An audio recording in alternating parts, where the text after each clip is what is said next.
Qui n'a jamais rêvé de recevoir sa lettre de Poudlard, prendre le train jusqu'à l'école de sorcellerie et apprendre tout ce qu'il faut savoir sur les potions, sortilèges et créatures magiques? C'est mon cas, et si j'attends toujours ma lettre, rien ne m'a empêché de remonter aux sources de l'histoire, aussi bien en Angleterre qu'en Écosse, le Pays de Galles étant pour bientôt. Aujourd'hui, je vous emmène sur les traces d'Harry Potter en Écosse. Deux précisions sont à apporter. Tout d'abord, bien que J.K. Rowling laisse supposer la localisation de Poudlard en Écosse, rien dans les livres ne l'affirme officiellement. Dès lors, il va falloir se concentrer sur les lieux de tournage ou les lieux symboliques d'inspiration, souvent en rapport avec J.K. Rowling. J'ai délibérément exclu deux styles d'endroits. Tout d'abord, les habitations privées, où habitaient anciennement J.K. Rowling ou ses anciennes agences, où actuellement habitent des gens comme vous et moi. Et par respect de leur vie privée, j'ai préféré ne pas filmer ça et le diffuser sur YouTube. J'ai également exclu les lieux impossibles à trouver ou à filmer sans hélicoptère. Je pense par exemple au nord de l'Écosse avec les falaises où se trouverait l'Horcrux médaillon de Voldemort.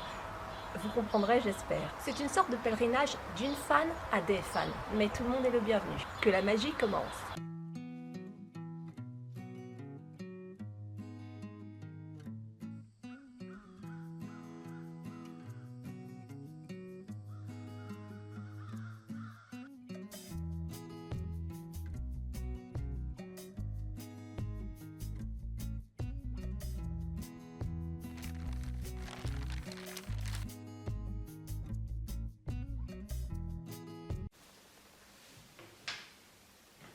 Qu'est-ce que c'est que ça?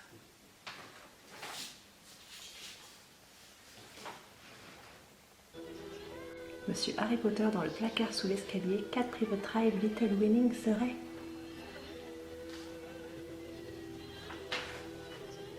Fais-en bon usage.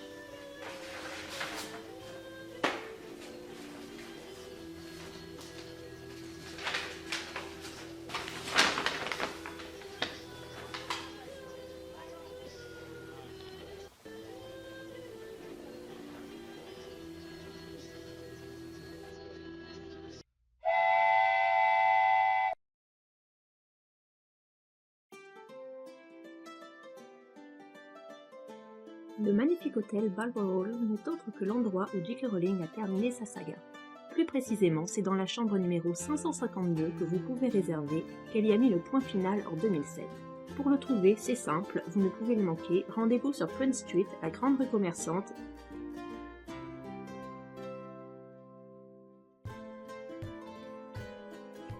Petit secret étrangement assez bien gardé sur la très populaire Royal Mile se trouvent les empreintes de J.K. Rowling. Rendez-vous dans le vieil Édimbourg, au City Chambers, situé juste en face de la cathédrale Saint-Gilles, que vous pouvez admirer en passant. Entrez dans la cour, sur la gauche se trouvent les fameuses empreintes, récompense accordée par la ville en 2008 sous la désignation d'Edinburgh Award pour avoir su faire rayonner la capitale, notamment à l'international.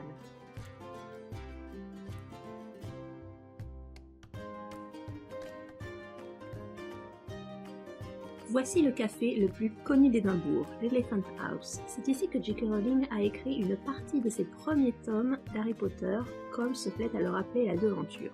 Pour autant, on y passe un bon moment et le rapport qualité-prix y est excellent.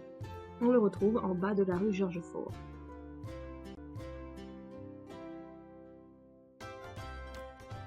Le Nicholson's Restaurant, devenu le Spoon, est l'endroit où J.K. Rowling a écrit le premier tome de sa saga. Il est à l'étage et de légers éléments font écho au passage de l'écrivain. On le trouve à l'angle de Nicholson Street et Drummond Street.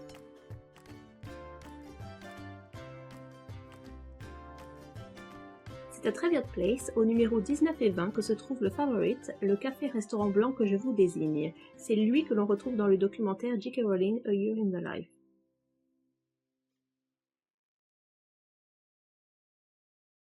Très anecdotique, le Potterrow Port se trouve au croisement de l'Ocean Street et Potterrow.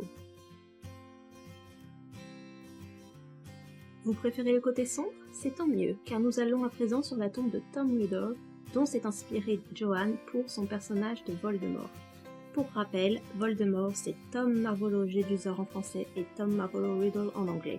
Elle se baladait très souvent dans le cimetière Greyfriars et n'a pas pu manquer une telle stèle, située par ailleurs à quelques tombes d'un certain McGonagall. Ça vous dit quelque chose?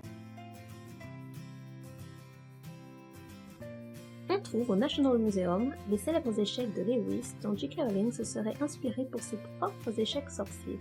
Vous pouvez en trouver une reproduction dans la boutique et en profiter pour faire le tour du musée.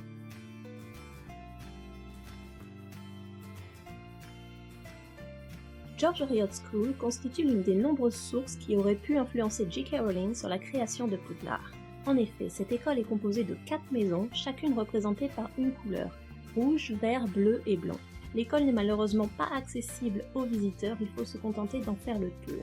Elle se trouve derrière le cimetière Greyfriars et on peut la longer en prenant Lauriston Place et Eliot Place.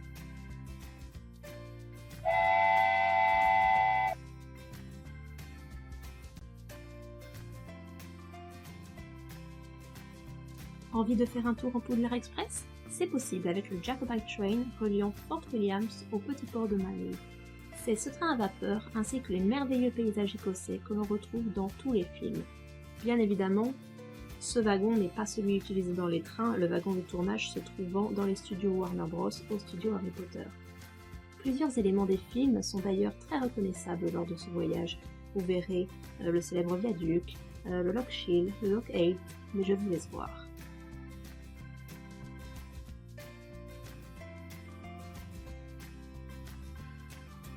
Ce viaduc est probablement l'un des lieux les plus emblématiques des films, on l'aperçoit dans pratiquement tous. On peut penser notamment à l'épisode de la voiture volante manquant de se faire écraser par le train, ou encore au passage des détraqueurs dans Le prisonnier d'Azkaban pendant la fouille. Petit conseil pratique, il est préférable d'être à gauche à l'aller et à droite au retour si vous voulez vraiment profiter des paysages et surtout de ce viaduc.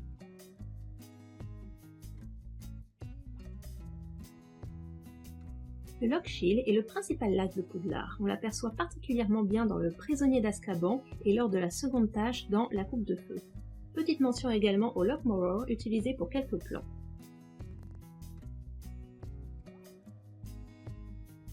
Loch Hilt est très reconnaissable et on le retrouve souvent à l'écran. C'est notamment là qu'Hagrid raconte le déroulement du procès de Buck l'hippogriffe dans le 3e film, et il s'agit également du lieu où se trouve la tombe de Dumbledore que Voldemort vient briser afin de récupérer la baguette de Suro.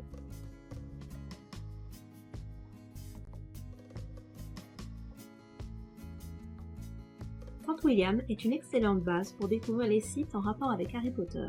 Outre le Jacobite Train, on peut facilement rejoindre Loch Arkaig, servant de lac de Poudlard dans quelques plans des Reliques de la Mort ainsi que pour la fin du Prince de Sang Mêlé. On peut également rejoindre Glen Nevis, une superbe vallée côtoyant Ben Nevis, la plus haute montagne du Royaume-Uni que les amoureux des randonnées ne peuvent louper. Toutes les scènes de Quidditch y ont été tournées, et cela, tout film confondu. On y trouve plus spécifiquement les Steel Falls, de très hautes chutes d'eau qui apparaissent souvent en arrière-plan des matchs. On peut y accéder à pied, mais le gros conseil que je peux vous donner est d'y aller par beau temps. Pour s'y rendre, c'est un petit peu difficile à expliquer, je vous renvoie à mon article écrit sur le sujet.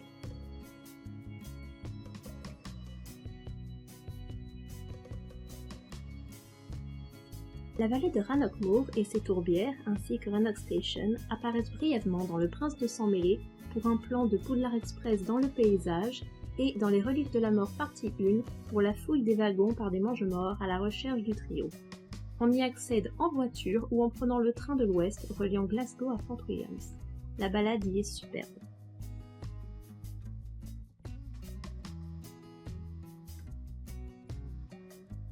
Glencoe est probablement le plus bel endroit d'Écosse à mes yeux.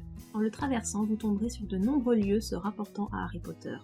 Pour un trajet nord-sud, sur votre droite se trouve Glen Etive et son lac Loch Etive, où ont été tournées plusieurs vues de paysages, les scènes de camping sauvage des 3 héros dans les Reliques de la Mort, ainsi que la poursuite avec les rafleurs en bordure de forêt.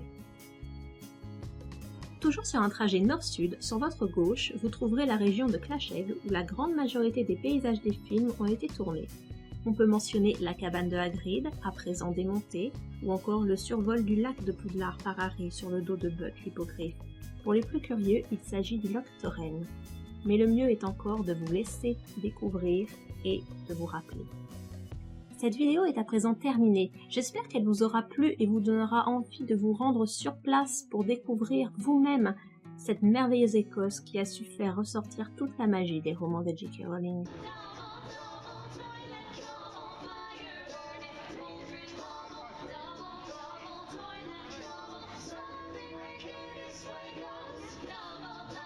Je précise également que des vlogs sur mes aventures en Écosse arrivent bientôt, alors soyez prêts!